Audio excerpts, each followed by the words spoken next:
want my hands off of it now. I hate this happened to you. I got the ability to give you the money, so I'm gonna give you the money. But I'm just doing it because I just want to make it better for you. I ain't do nothing though. But I ain't do nothing though. Let's go ahead and roll into the Iran. This country is a trip. It is. Yep. Let's go and roll into the Iran protest, in which Iran, with this update, I hope it's in this update. If not, I'll tell you at the end. In which Iran is telling America, stay out of it. Yep. In Tehran, fists and voices raised, not against the regime, but in support, choreographed by a government stung by mass protests all week. This march called for those protesters to be executed. They're supported from abroad, she says, thugs and bad people. An army statement promised to confront these enemies, hinting at a crackdown similar to one 3 years ago that killed hundreds of protesters. Now there have been days of protests across the country, sparked by the death of a 22-year-old after she was arrested by Iran's so-called morality police. Mahsa Amini was accused of not wearing her hijab properly. Her death set off angry protests, remarkable since Iran's ayatollahs have allowed no real dissent to their rigid Islamic rule in almost half a century. Now there's support around the world. Outcries and placards in Winnipeg tonight. An Iranian expat cutting her hair in protest in Istanbul. At the UN, Iran's president, Ebrahim Raisi, said the West should pay more attention to women's suffering in their own countries. The Islamic Republic of Iran rejects some of the double standards of some governments vis-à-vis human rights. After meeting with Raisi, the UN Secretary General delivered a warning. We call on security forces to refrain from using unnecessary and disproportionate force. An escalation that's all too possible, given the most serious threat to Iran's leadership in years. Sasha Petrusek, CBC News, Toronto. Me and Thea's talked about this, texting each other, I think, about the U.S. government haven't been using their weapons lately. Their military is being a little itchy. Seems like a perfect time to get involved once again. No, I think this is what Democrats do. Okay, so American foreign policy has been interfere with, disrupt, and agitate Iran since the Iran-Contra.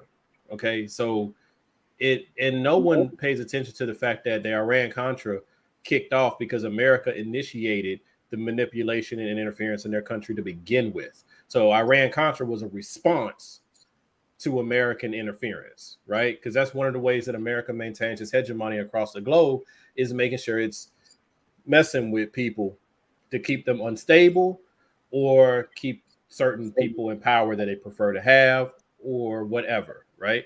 So this classic boogeymen are always there for America: Russia, Iran, and China. So every time a Democrat is in office, I don't care which one it is, they always make sure they kick up some dust with Iran, China, or Russia. I don't care what president it is, they all do it because there's something within the party that has certain affiliations that are motivated on those levels. I don't know where their money moves or whatever, but it's kind of like the Republicans messing with the Middle East all the time, you know? That's something that's in their ethos. It's like part of their identity. This uprising, I'm like, look, they killed this young lady. There's sparks off some uprising and backlash. I consider myself not foolish. So there's everything in me says the CIA of America and other Western governments and their clandestine activities are keeping it active, like hyping it up, letting it grow, trying to foment because they want the destabilization. They want that. Every couple years we get a new one where America's like, look, Look at them. It's a Arab Spring or whatever they want to call it, right? They do this constantly. So this isn't to take away from the young lady being killed by her country. This is to say, pay attention to the messaging that's being shoved down your throat. Because when these people throw up a protest, America says, you need to restrain yourselves, talking to the Iranian government. You need to restrain yourselves. Don't hurt anybody. Let people have their voice. They're reacting to abuse by the state. But then here in America, right, you kill one of us and we burn a CVS and all of a sudden we're terrorists, right? So that's why I'm like, that's why Russia, China, and Iran, they always say the same thing. How you going to see an election mean when you do the same thing? Just because you're the big, as they call us, the great Satan, you think you get to just tell us we're wrong and you doing the same thing? So that's just something that annoys me about it. It's in every country. They have to deflect. They have to deflect. Take your eyes off of what's going on in our country right now. The only problem when they deflect it back to America is, tell me where the lie was. So yeah, we may have by far, because I've seen some videos where there is no way I'm putting it on this show. Y'all morale police is full of crap. Y'all are god awful. Y'all don't care who you swing on. You don't care where you swing it at. You just swing. Yeah, they call theirs the moral police. But you are the morality police. Yeah. Yeah. But over here, though, we don't have a morality police. Over here, we don't have the morality police. We don't have a theocracy. But we do have a situation where America has more people incarcerated per capita for their population than any other nation on the planet. So you can't turn around and look at these other countries and be like, shame on you for having a morality police, which is just basically your theocratic arm of your government. But then over here, we got the FBI spying on its own citizens, and we're locking up more people than we actually try to take care of. I'm not taking anything from what they did. I'm definitely not protecting the United States, because again, when I say they deflect to the United States and I say, tell me where the lie is, apparently I was supposed to forget about all the atrocities that you did during the George Floyd march and protest, and how we all of a sudden went from protesting to being rioters, and how all of a sudden you kept showing that same burning building over and over and over again, like we was burning a different building every day.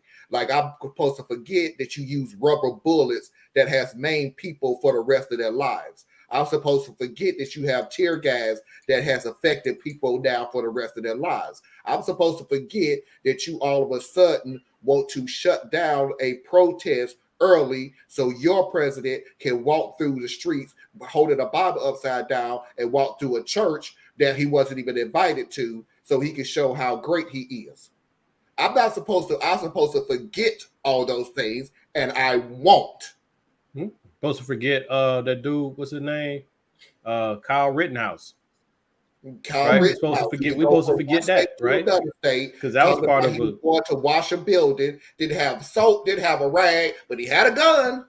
But the part about it that was most onerous is the fact that it was a government crackdown led by the local law enforcement, and they solicited the assistance of militias. You see what I'm saying? So they called in an unorganized morality police of their own. So it's like, I'm not saying it to say, whataboutisms. I'm saying it to say, look past what's right in front of us. You can feel for the Iranian people and still be like, America, you really should kind of be quiet. Make your statement, tell them, hey, ease up, and then practice that shit at home. This is what I say about deflecting. It's the whole stupid statements that they put on Facebook, and I'm just paraphrasing. You can feel for blah blah blah blah blah, but then you don't feel nothing for blah blah blah blah blah. In which my statement always comes back to, yeah, I can actually do both. So I can feel for the Iranian people. I can also feel for Black Americans in this country. I can do two things at the exact same time. I don't have to pick either or. And you're trying to say, well, we do something for the Iranian people. Well, you're going to have to let American people do whatever they want to then, or vice versa. No. I want you to stop beating women in the streets of Iran because they don't wear their hijab the way you want them to. At the same time, I want you to stop shooting us in the back. At the same time, I want you to stop taking body autonomy from women. I can do two things at the exact same time. Absolutely. And then on top of that, factor in that we got to. I was saying on top of that, factor in that each country, each community, each area has their own culture. So you can't look at Iran, Iraq, Afghanistan, or wherever through the American lens. You simply can't. That you have to take into account their culture and their infrastructure and how things are, even if we don't like it. I'm not saying you agree with it. I'm saying you have to acknowledge that everybody's not going to do it your way. And then also acknowledge that the way you doing it ain't quite right either. So, but America doesn't do that. America likes to export the idea of democracy just so they can, under cover of darkness, just destroy the country and cripple the culture. Because if America is successful in finally overturning the supreme leader and the president over there, what's the plan? I guarantee you America doesn't have one.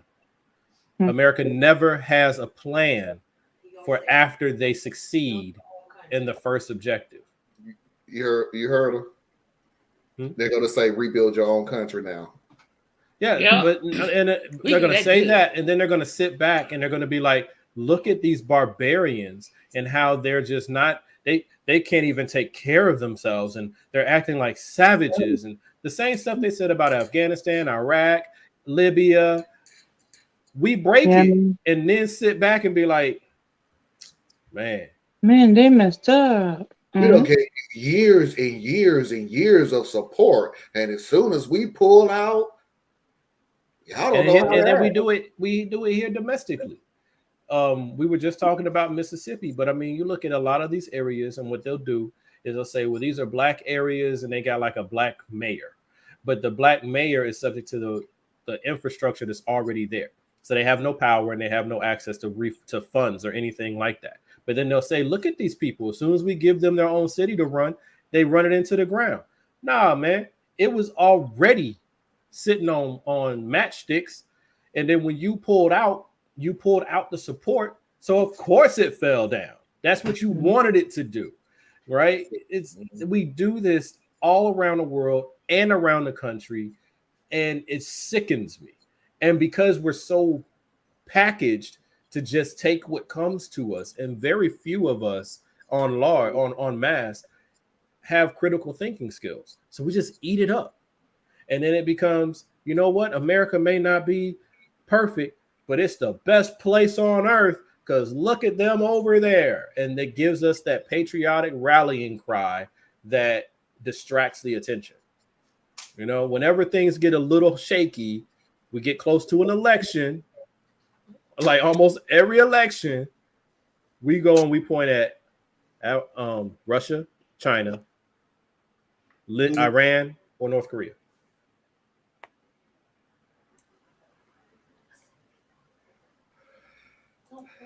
Let's move on. I honestly don't even care about these last two videos. I just want to clean out my files. Because as soon as I play these things, I'm erasing it from my computer because I'm sick of this dude. And I'm talking about you, Trump. I'm sick of you. I'm just really, really sick of you. Ted Cruz. Yeah, I got something for Ted Cruz, too. Trump in his brain. So let me ask you this question, because I think this is the next logical question, because the president of the United States, you, unlike, say, Hillary Clinton in her case, right, a president has the power to declassify. Correct. Okay. You had said on Truth Social a number of times you did declassify. I did declassify, yes. Okay. Is there a process? What was your process to declassify? There doesn't have to be a process, as I understand it. There's different people say different things, but as I understand, there doesn't have to be. If you're the president of the United States, you can declassify just by saying it's declassified, even by thinking about it, because you're sending it to Mar-a-Lago or to wherever you're sending it. And there doesn't have to be a process. There can be a process, but there doesn't have to be. You're the president. You make that decision. So when you send it, it's declassified. I declassified everything. Now, I declassified things, and we were having a lot of problems with NARA. NARA is a radical left group of people running that thing. And when you send documents over there, I would say there's a very good chance that a lot of those documents will never be seen again. There's also a lot of speculation because of what they did, the severity of the FBI coming and raiding Mar-a-Lago. Were they looking for the Hillary Clinton emails that were deleted, but they are around someplace? Were they looking for the spying on Trump's... you had it. No, they may be saying, they may have thought that it was in there. Okay. And a lot of people said the only thing that would give the kind of severity that they showed by actually coming in and raiding with many, many people is the Hillary Clinton deal, the Russia stuff, or... I mean, there are a number of things. The spying on Trump's campaign. So they spied on my campaign.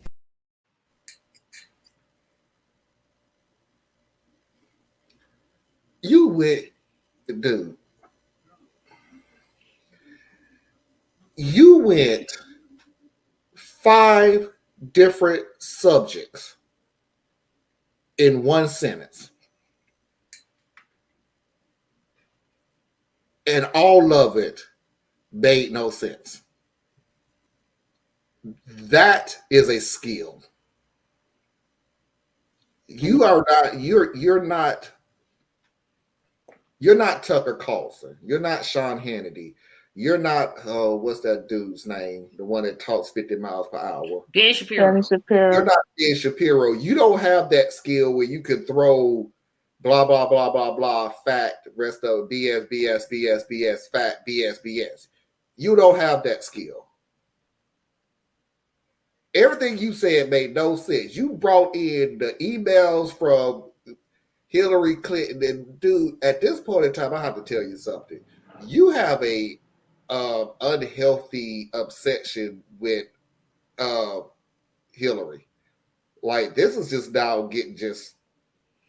Never mind. I'm about to say this is getting creepy, and then I just realized we're talking about Trump. So yeah, the man that said his own daughter is sexually attractive. Just went out the window. But like I said, and right now, delete. You can't stay on my computer no more. You a virus that may corrupt my computer. But what did you think he was gonna say? I mean, this man has literally changed his story. First, the FBI planted it. Now it's declassified. Which one is it? Like, nobody at Fox, you can tell they're not a real news organization, because my next question would have been, didn't you say that they planted the evidence? So how can you declassify what was planted? That doesn't make sense. This right now is, and Tracy, the only reason he's doing it, before I even finish the sentence. Because he's an idiot? No, the only reason he's doing it because it's worked in the past. That's it. If nobody's going to do something if it doesn't work. And everybody forget that, yeah, we can look at it X amount of years removed from him being in office. But let's not forget, the same BS that you're hearing now is the same BS that he used for 4 years when he was president. None of it made sense. He just threw stuff out there, and if it works, it works. If it doesn't, he never said it, or we took it out of context.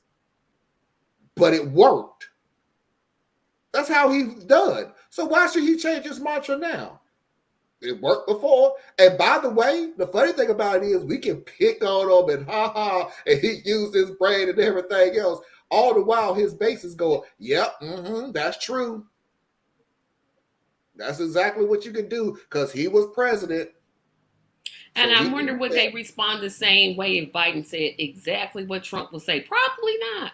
No, they're not. They're absolutely not. These people are still trying to find Loch Ness Monster, Cookie Monster. Well, no, No, Cookie Monster, the missing laptop. which isn't um, really missing. Yeah. But the thing about it though is just they don't. If okay, I'll just leave it at this. All the things that Trump has been saying, none of his lawyers are saying it in court. exactly. Right? They're not asserting classified declassification in court. They're not. So he can say whatever he says on the outside. Where it matters, where you can get in trouble for lying, he makes sure he doesn't lie.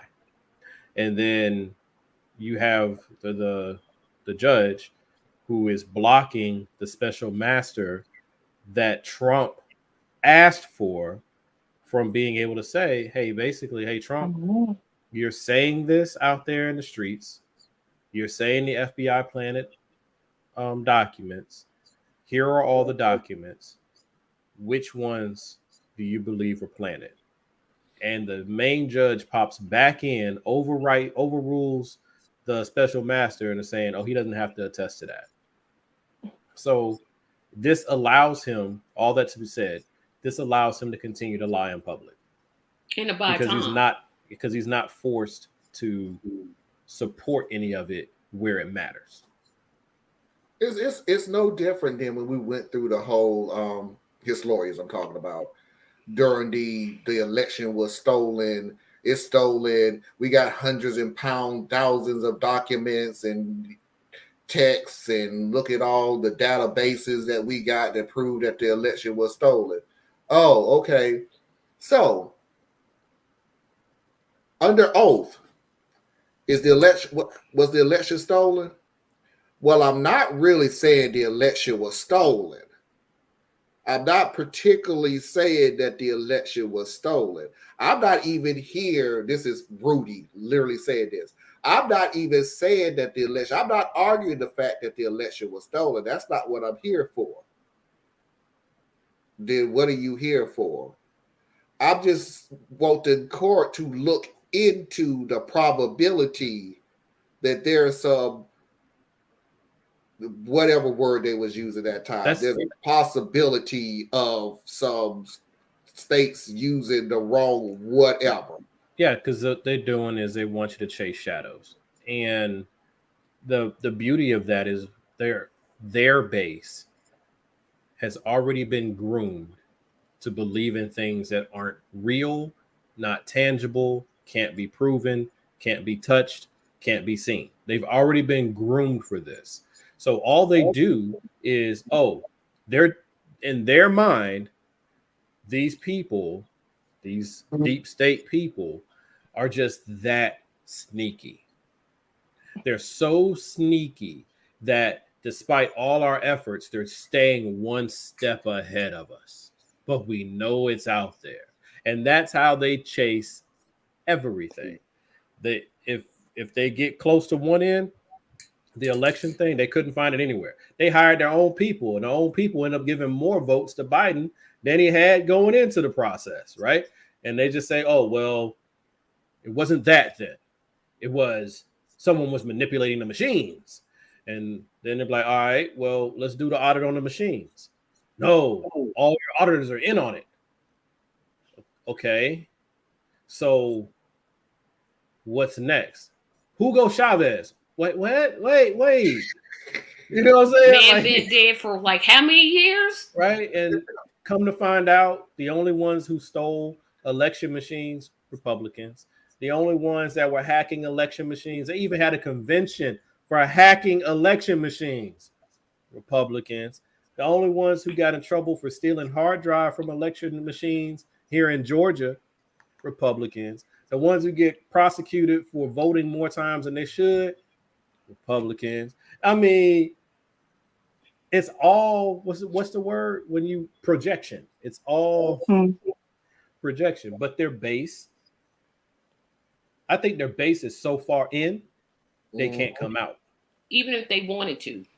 Yeah, they're locked in because it would be a psychic break for them to actually have to reconcile all of this. I told you, it's one of those things now where we done got to the point where you're either a true believer you don't want to think anything different, but you see why it went this certain way, or you have been so deep into it that you feel like, yeah, now I know it's BS. Yes, I know he's a liar. Yes, I know everything he said is wrong, but I can't accept the backlash that's going to come if I say exactly how I feel now about the whole thing. That last one is the Republican, Republican elected officials. That's the last one, because the last ones, they know better.